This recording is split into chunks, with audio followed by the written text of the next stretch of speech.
दिल्लीमधील लाल किल्ला परिसरामध्ये मोठा स्फोट झालाय। लाल किल्ला परिसरातील स्फोटामध्ये 8 जणांचा मृत्यू झालाय तर 30 जण यामध्ये जखमी झालेत। स्फोटानंतर दिल्लीमध्ये हाय अलर्ट जारी करण्यात आलेला आहे। कारमध्ये झालेल्या स्फोटामुळे 12 वाहनं जळून खाक झाली। लाल किल्ला परिसरातील स्फोटामागे घातपाताची शक्यता वर्तवली जाते।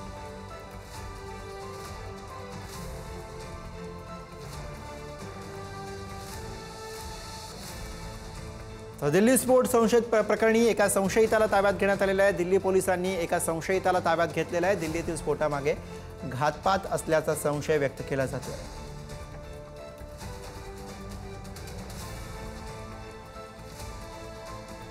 तर I-20चा मालक सापडलेला आहे। मोहम्मद सलमान असं या कार मालकाचं नाव असल्याची माहिती आहे। पोलिसांनी कार मालक सलमान याला हरियाणामधून ताब्यात घेतलेलं आहे। मी कार विकली होती अशी माहिती त्याने पोलिसांना दिली आहे।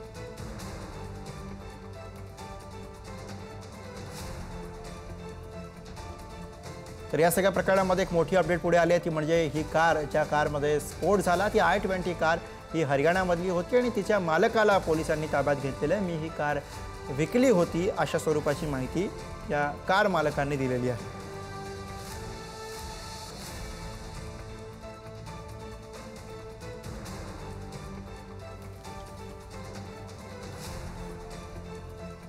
Thank you.